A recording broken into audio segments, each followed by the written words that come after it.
Have you ever wondered how jazz got its soul? Or where the vibrant colors of the Harlem Renaissance truly came from?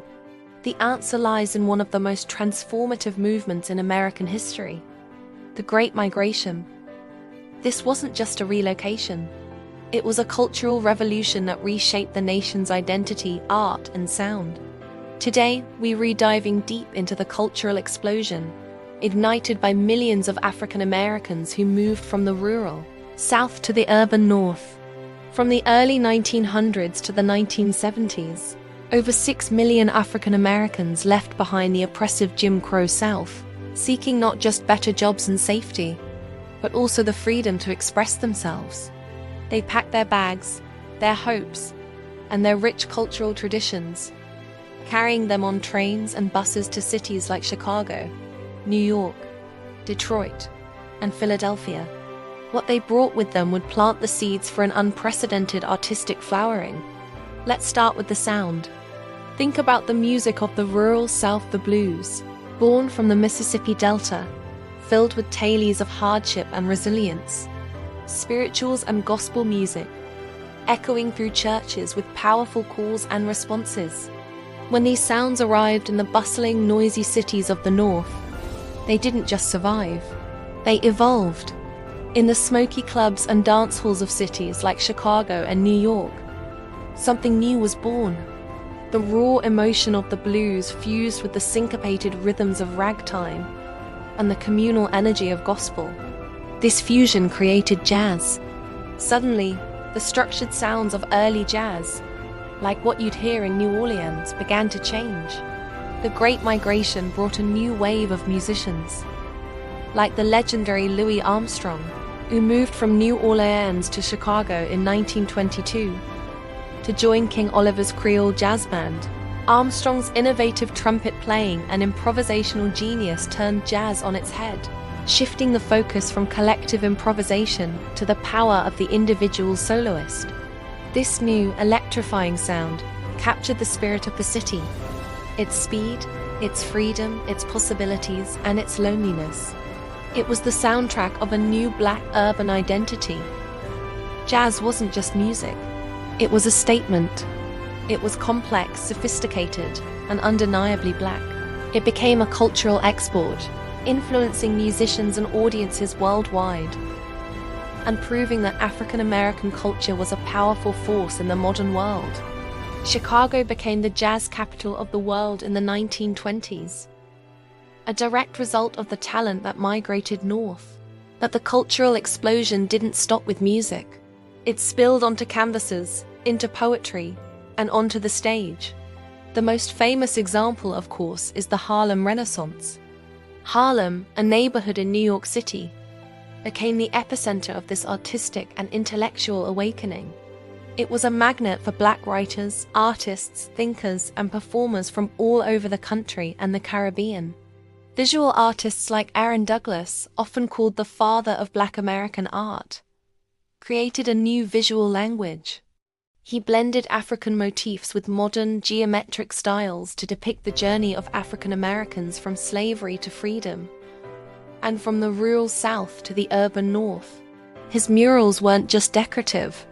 They were powerful narratives of struggle, migration, and hope. They told the story of a people forging a new identity for themselves. Similarly, painters like Jacob Lawrence gave us one of the most iconic depictions of this era. His Migration series is a stunning collection of 60 panels that visually narrate the entire saga of the Great Migration.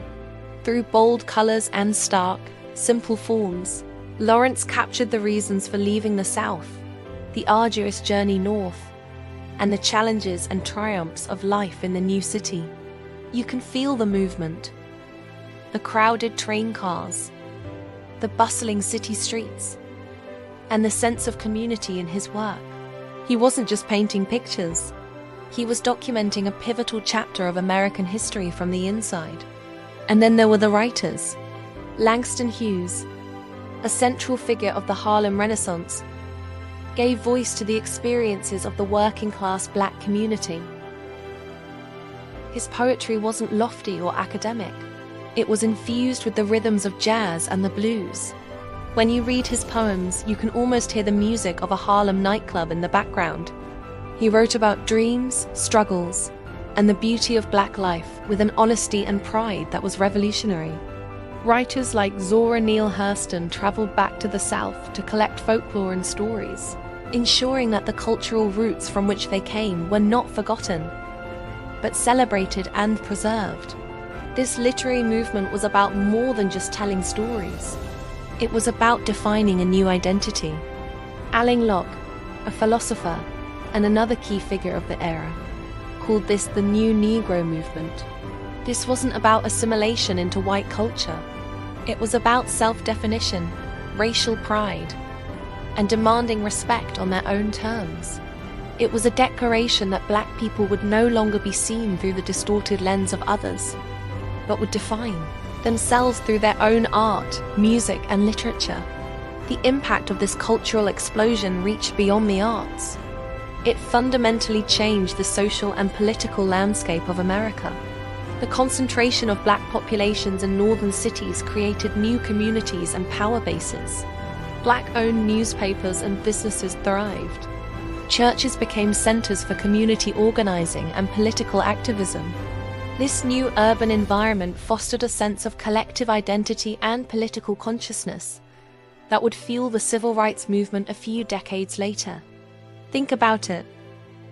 The very institutions and communities that became the backbone of the fight for civil rights were forged in the cities of the North, built by those who had migrated.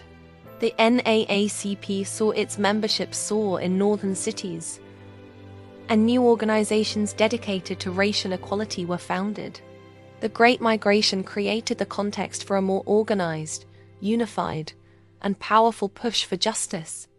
So, when we look back at the Great Migration, it's crucial to see it as more than just a demographic shift. It was a journey of cultural self-discovery and creation.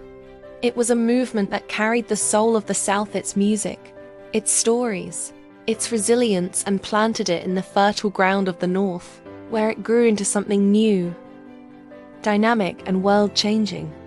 The jazz that you hear in a club in Paris, the modern art inspired by African forms, the powerful literature of the Black experience, all of it has roots in this incredible journey.